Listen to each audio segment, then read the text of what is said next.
Shabbat Shalom Mevorach, Parashat Shlach Lecha, 5781, Medaber Israël, Chaviv Mira Adana. La paracha, vous en connaissez l'histoire, parle d'un événement malheureux dans le clan d'Israël.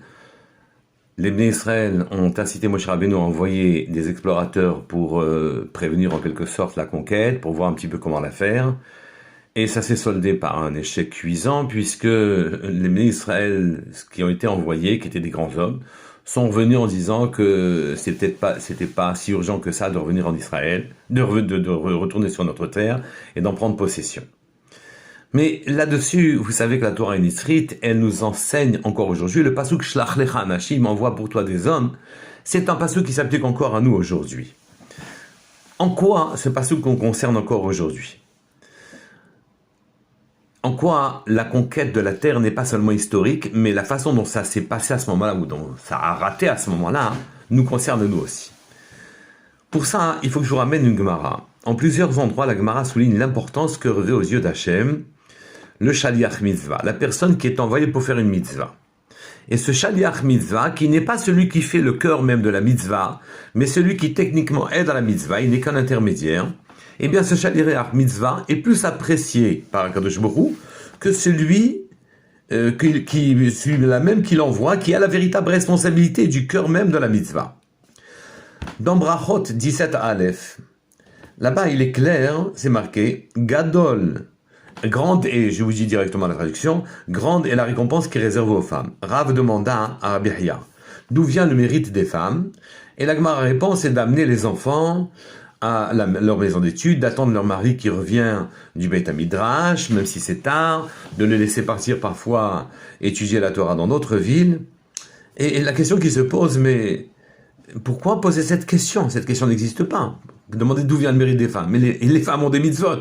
Leur mérite vient des mitzvot qu'elles auraient accomplies. Elles ont toutes des mitzvot, mais si elles n'ont pas les mêmes mitzvot que nous, elles ont des mitzvot. Et donc, elles accomplissent ces mitzvot, de là viendrait leur mérite. Qu'est-ce qu'on veut dire par d'où vient le mérite des femmes? Alors, on veut parler en vérité d'un mérite qui est particulier aux femmes, d'un mérite qui est supérieur au mérite même qu'elles acquièrent au travers de leurs mitzvot, des mitzvot qu'elles doivent accomplir. C'est le mérite d'être Shaliach Mitzvah, qu'elles gardent les enfants, qu'elles les accompagnent pour étudier, qu'elles préparent la maison, qu'elles mettent une bonne humeur dans la maison en attendant que le mari revienne de son étude, qu'elles font tout ce qu'il faut pour que leur maison soit une maison de Kedusha et où règne la présence divine. Elles sont, en quelque sorte, par leur comportement, plus louables encore que les mitzvot techniquement que les mitzvot que l'on fait. En préparant le terrain pour qu'il y ait chez elles, qu'il se passe chez elles beaucoup de mitzvot, que leurs enfants soient éduqués à en faire, que leur mari puisse en faire, eh bien elles ont plus de mérite encore que ceux qui font les mitzvot en question. Le Midrash Tanchuma, sur Parashat Shalach, la nôtre, lui, dans son premier paragraphe, parlait aussi du Shaliach Mitzvah, qui est Patur Mina Mitzvah. Il parle de la Souka. Quelqu'un qui va s'occuper des malades avec Messirut Nefesh, même Messirut Nefesh que Pinchas et Kaleb ben Yefune, qui iront conquérir Yericho, eh bien, on dit là-bas, Ein lecha chaviv lifnei Hashem, il n'y a pas plus cher à devant Akadosh Baruch Hu que le Shaliach Mitzvah. Donc finalement, celui qui s'occupe des malades est patour de la mitzvah. Il fait quelque chose de supérieur en quelque sorte, et il est patour de faire la mitzvah de Souka. La question qui se pose, c'est pourquoi celui qui a un rôle secondaire dans l'accomplissement d'une mitzvah, qui n'est que finalement un intermédiaire technique pour accomplir un mitzvah, pour aider à la réalisation, est plus cher à Hachem que celui-là même qui fait la mitzvah. Et quelle leçon devons-nous en tirer? Dans Gemara Yoma 86a, la Gemara, elle explique le commandement Ve'ahavta et Hashem Elokecha. Tu aimeras l'Éternel ton Dieu. Oui. Et là-bas, on se demande comment on peut aimer. Et la Gemara nous donne l'explication. On nous dit Sheyihyeh Shem Shamayim Mitahev Al Yadecha. Que le nom d'Akadosh Baruch Hu soit aimé, soit apprécié par ton intermédiaire. Pas aimer, c'est faire apprécier Hachem par les autres, en quelque sorte. On sert d'intermédiaire. Aimer, c'est pas seulement faire des gestes qui prouvent ton sentiment, ton amour personnel pour Hachem, c'est faire que les autres apprécient, aiment, suivent Hachem. C'est ça, Ve'ahavta et Hashem Elokecha. Donc on voit que les mitzvot, les gestes techniques qui n'apportent rien à Hachem, sont en vérité l'occasion d'une Messirut Nefesh, suscitent chez nous des épreuves, des difficultés qu'on doit surmonter pour accomplir la mitzvah, dans l'élégance, la bonne humeur, l'acceptation totale de l'épreuve, et d'être digne d'admiration dans la difficulté. Tout cela est de nature à faire aimer Hachem les personnes qui assistent au spectacle de cette personne qui se donne pour pouvoir réussir à faire sa mitzvah. À la réflexion, nous sommes tous des shlichim d'Hachem. Nous sommes tous les envoyés d'Hachem sur terre pour explorer le monde et installer sa royauté. Mais ceci se fera quand nous ferons ce qui compte le plus à ses yeux. Les épreuves que nous surmontons pour pouvoir obéir à ses commandements impliquent une sincérité, un dévouement, de la rigueur, du désintéressement, et on déploie toutes ces qualités à l'occasion, au moment d'accomplir techniquement la mitzvah.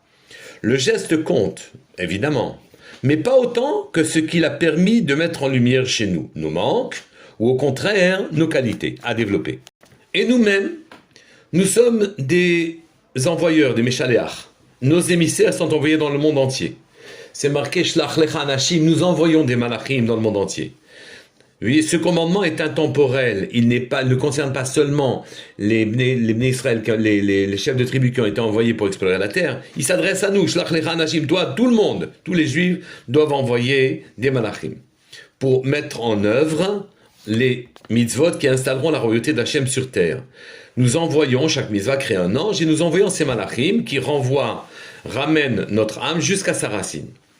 Et le spectacle de notre résilience, les prix que nous payons pour suivre les chemins d'Hachem, et les messages que nous envoyons au monde qui nous entoure, toutes nos paroles, toutes nos attitudes, même finalement en dehors des mitzvot, sont autant d'envoyés, de messagers que nous envoyons au monde entier, au monde qui nous entoure.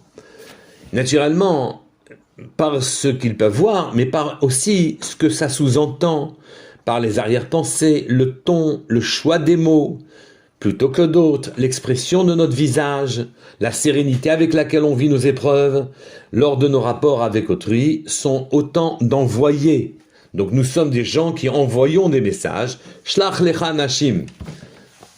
Mais parfois, ce sont les autres qui font de nous des envoyés. Quand par exemple, nous subissons une agression, ou bien nous avons un événement heureux. À ce moment-là, cet événement nous met dans un canal qui implique de nous des réactions. Ça fait de nous des envoyés. La personne qui vient vers nous, contre nous, qui nous agresse ou au contraire qui nous fait du bien, nous met dans un couloir qui implique des réactions. Ces réactions impliquent une forme, une intensité, ou à l'inverse, méritent que le silence. Nous sommes soit chaliar, soit méchaliar. Nous envoyons, ou bien nous sommes nous-mêmes aux envoyés. Envoyés, émissaires, actifs et réactifs. Les gestes, les actes ont toute leur importance naturellement et leur implication et leurs conséquences. Nous apprenons avec la paracha des explorateurs qu'il faut aussi respecter à part la lettre de celui qui nous a envoyés sur terre, l'esprit dans lequel il nous a envoyés dans ce monde-ci, faire grandir nos midotes et nos qualités, afin de le faire aimer de toutes les créatures. Shabbat Shalom Mevorach Kol Tuv.